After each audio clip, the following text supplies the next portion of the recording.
एक बात ना बार बार की जा रही है, बार बार पाकिस्तान में की जा रही है। पाकिस्तानी हूं बट मैं अच्छा क्रिकेट का फैन हूं। मैं घंटा बजा देता हूं जो गलत बातें करते हैं। देखो यार, इंडिया अच्छा खेल के आया है, इस बात को कोई नहीं मान रहा, इस बात को कोई नहीं मान रहा।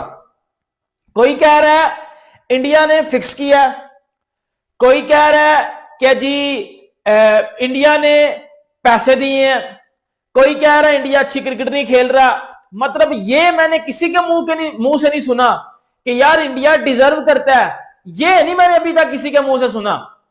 नुक्स, ड्रामेबाजी, बकवासियात ये लोग जो कर रहे हैं, हाँ ये मैंने बड़ी खुलेआम सुनी है कि ये वाली बातें बड़ी बखूबी से की जा रही हैं, जो कि एक बहुत ही घटिया बात है। यार हम पाकिस्तानियों को ना अपने गिरेबान में झांक लेना चाहिए। हमारी टीम ने क्या किया, हमारी टीम ने क्या स्टार्ट है हमारी टीम के? हमारी टीम सुपर 8 में नहीं गई यार, हमारी टीम सुपर 8 में नहीं गई। नहीं है कप्तान कहां है? सलमान मिर्जा से करवा दी, मैंने तो देखी नहीं। कप्तान क्यों नहीं आके फेस कर रहा? कोच क्यों नहीं आके फेस कर रहा था अभी तक? एक आपने शाहीन को, जो परफॉर्मेंस कर रहा था, शाहीन ने 4 आउट कर दिए, आपने प्रेस कॉन्फ्रेंस में उसको भेज दिया, उसके बाद सलमान मिर्जा को भेज दिया। ये आपने लोग रखे हुए कि जो अपनी चिन पे लेके रखे, जिनको तनकीद ही बर्दाश्त नहीं है। तो आपकी पूरे को पूरा निजाम ही ऐसे चल रहा है कि भाई हम पे तनकीद ना हो जाए। इसी फॉरेन कोच का जो है वो भूत उतर गया है हमारे ऊपर से या नहीं उतरा? देखिए, मैं हमेशा कहता हूँ कि जो उस्ताद होता है, जो हाँ। कोच होता है, वो आपके लिए एक उस्ताद की मानंद होता है। वो लोकल हो या फॉरेनर हो, उससे फर्क नहीं पड़ता। लेकिन पाकिस्तान की क्रिकेट को लोकल्स या पाकिस्तान की क्रिकेट को इंटरनेशनल या फॉरेन कोचेस की जरूरत इसलिए नहीं है कि आपके पास अपने ग्रेड्स ऑफ द गेम मौजूद हैं। हाँ बिल्कुल। ये उन लोगों के ऊपर ओवरसीज कोचेज आते हैं जहां पे उनके अपनी डेवलपमेंट ना हुई हो, उनके पास अपने ह्यूमन रिसोर्स मौजूद ना हो। पाकिस्तान पिछले आप हिस्ट्री निकाल लें, grades of the game produce करने के बावजूद हम लोग चल रहे हैं किसी और तरफ। हम लोग वेस्ट इंडीज की को जो है वो फॉलो कर रहे हैं। हम लोगों ने, जैसे उन्होंने अपने ग्रेड्स ऑफ द गेम को बिल्कुल खुले लाइन लगा दिया, उनको अपने बोर्ड में नहीं आने देते थे क्योंकि वो इनकॉम्पिटेंट बोर्ड सेटअप था। उनके दिमाग के अंदर एक ताकत रखने की एक सोच होती थी कि हम अपनी ताकत शेयर ना करें। तो वेस्ट इंडीज बोर्ड भी डिटेरिएट होता गया, वेस्ट इंडीज क्रिकेट भी डिटेरिएट हुई, और हम भी अनफॉर्चुनेटली हम पीएसएल और अपनी T20 क्रिकेट को लेके तो बड़े खुश होते हैं, लेकिन जिसने ओरिजिनल पाकिस्तान क्रिकेट बचानी है वो तो पाकिस्तान की क्रिकेट है, उसके ऊपर हमारा ध्यान ही कोई नहीं। अभी जयसूर्या जो है ही स्टेप डाउन, तो यू थिंक माइक हैसन का भी टाइम आ गया? आई डोंट नो, मैं बताएं, आप तो इतना देखिए, मैं ये कह नहीं सकता कि अब आपने उनके साथ कॉन्ट्रैक्ट किया। देखिए, आपने जब आप किसी को लेके आते हैं तो आप उसको स्टेटमेंट दे दिया इंडिया के ऊपर, और इस दफा इसने बड़ा तगड़ा ट्रोल किया इंडियन क्रिकेट को बैठ के, क्योंकि पहले तो ये सिर्फ ये कह रहा था कि अब में फरमाते हैं इंडिया चीटिंग से सेमीफाइनल में पहुंच गया है। पर दोस्तों बहुत बड़े एलिगेशन लग रहे हैं जब से भाई इंडिया ने वेस्ट इंडीज को वो रात कोलकाता में मैच नहीं हराया है। तो भाई बहुत सारे लोगों ने एलिगेशन लगाई है मैच फिक्सिंग के। तो भाई इस वीडियो में मैं आपको बताऊंगा कि भाई किन किन लोगों ने जो है ना वो एलिगेशन लगाए हैं। मुझे समझ नहीं आती, सकलैन मुश्ताक साहब फरमाते हैं, पाकिस्तान के सबसे बड़े स्पोर्ट्स चैनल के ऊपर बैठे हुए हैं आजकल, कि हर दफा इंडिया कैसे सेमीफाइनल में पहुंच जाता है। इसके पीछे कोई तो लॉजिक होगा, इसके पीछे कोई तो फार्मूला होगा, या तो चीटिंग होगी या तो आईपीएल होगा। ऐसा कुछ तो फंडा होगा ना, कोई तो तांडव होगा कि रोहित शर्मा, विराट कोहली के जाने के बाद भी ये टीम नीचे नहीं गिर रही, तो ये कैसे सेमीफाइनल में पहुंच गई है। तो नतीजा तो अखज ये करते हैं कि भाई ये तो चीटिंग से पहुंची है। अब चीटिंग के कुछ पॉइंट्स हैं जो सकलैन मुश्ताक साहब ने बताए हैं। अब मेरे घंटे के दमाद साहब शादाब खां की भी परफॉर्मेंस देख ले। शादाब खां के ऊपर जब सवाल आया तो जनाब साहब जी इंडिया सेमीफाइनल में नहीं जाएगी, इंडिया जो है वो इंडिया एक निकम्मी टीम है, इंडिया के पास स्लॉगर है, अभिषेक शर्मा स्लॉगर है, इंडिया के पास सारे टुल्ले प्लेयर है, ये टुल्ले मारते हैं सारे, सेंसिबल प्लेयर एक भी नहीं है। लेकिन अब मोहम्मद आमिर ने ना अब ज्यादा काम खराब कर दिया, अब ज्यादा गलत बात कर दिया मोहम्मद आमिर ने। और अब वाली बात मोहम्मद आमिर को शायद मुझे लगता है कि इसका हिसाब चुकता करना पड़ेगा। भाई कोई भी चीज लिमिट में की जाए ना तो वो अच्छी लगती है, लेकिन आप जब लिमिट से बाहर कर देते हो ना चीजें, तो बेटा फिर आपकी लेनी देनी बनती है। और मैं तो आपकी लेनी देनी करूंगा। मुझे सुबह से एक बार बोल रहे हैं भाई इसकी लो, तो भाई मैं इसकी लेने आ गया हूं। इसने अब जो स्टेटमेंट दिया ना इंडिया के ऊपर, वो इसने बहुत ही घटिया स्टेटमेंट दिया।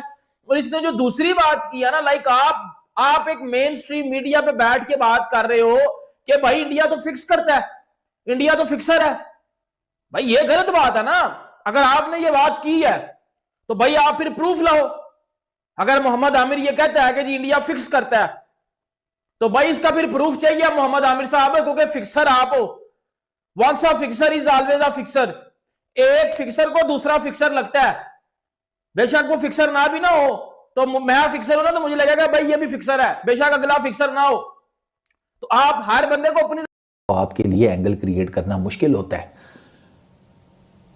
आप वहां पर विकेट टू विकेट बॉल करें, आप वहां पर ये नहीं कर सकते कि ऑफ स्टंप से बाहर दे दिया समथिंग लाइक दैट। वो बॉलर बैटर के लिए इजी हो जाता है आपको ऑफ साइड पे उठाना, जैसे शनाका भाई ने आखिरी ओवर में शाहीन को उठाए, 3 छक्के। ना जिसे कहती हैं लाइन की समझ, ना लेंथ की समझ।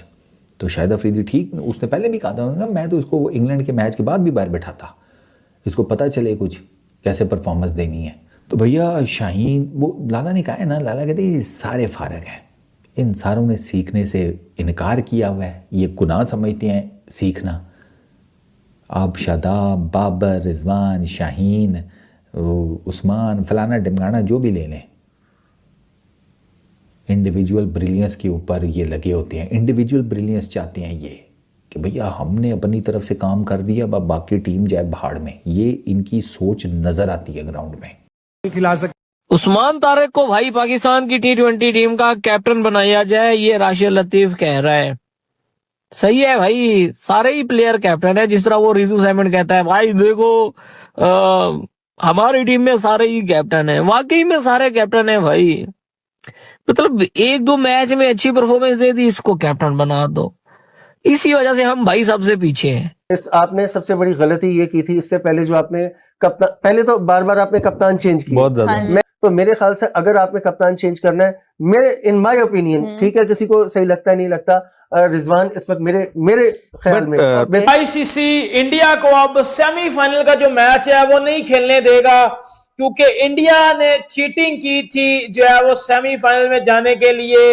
इंडिया चीटिंग करके सेमीफाइनल में आया है और अब आईसीसी ने इंडियन टीम को रोक दिया है कि अब वो सेमीफाइनल नहीं खेलेंगे। उसके 3 नंबर पर आने से हम बाबर को प्रॉपर्ली यूटिलाइज नहीं कर सके, तो ओवरऑल एक जो वो हुआ उससे एक दिल से निकली। बाद में मैंने उससे सॉरी भी किया। नहीं ठीक है, आपने सवाल पूछा। मुझे ये बताएं कि वो ऐसा लगता था कि सलमान अली आगा जो है वो कोच के इन्फ्लुएंस में है, जो डिसीजन मेकिंग भी आती थी। हमने 2-3 दफा ऐसा देखा कि वाटर ब्रेक में जब वो आए और कुछ ऐसे बॉलर से उन्होंने बॉलिंग नहीं की हुई थी, तो अगर वो सीधा ही वाटर ब्रेक के बाद आके ओवर कर रहे हैं, इसका मतलब है कि बाहर से कोई मैसेज दे के आया है।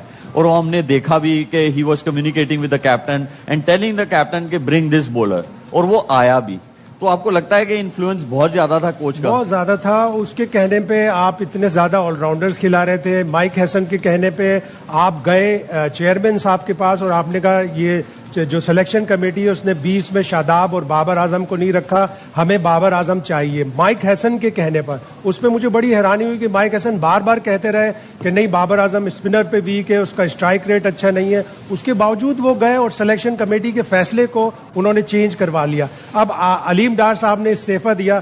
क्या ही अच्छा होता कि अलीम डार उसी वक्त अपना पैर जमीन पर मारते कि नहीं मेरी बात अगर नहीं मानोगे और हमने जो सिलेक्शन कमेटी ने टीम दी है वो नहीं मानोगे तो मैं रिजाइन करता हूँ। वर्ल्ड कप से पहले ही कर देते तो कौम का भला हो जाता। क्योंकि शायद भाई आप श्रीलंका से आए हैं तो आपके पास ज्यादा चीजें होंगी, तो मैं इसीलिए ज्यादा आप ही से सवाल जो है वो पूछ रहा हूँ।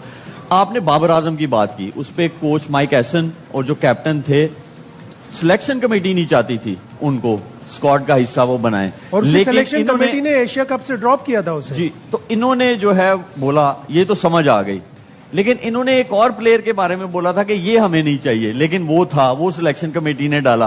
कोई आइडिया है वो कौन है प्लेयर? इसके बारे में तो अगर बासित भाई बताएं, या अगर बासित भाई के पास तो बड़ी न्यूज होती है। मोहम्मद आमिर इंडिया को बोल रहा है कि मैच फिक्स करता है, जो खुद मैच फिक्स करता है वो दूसरे किसी को बोल रहा है। वीडियो आपको अच्छा लगा तो लाइक, कमेंट और सब्सक्राइब करें।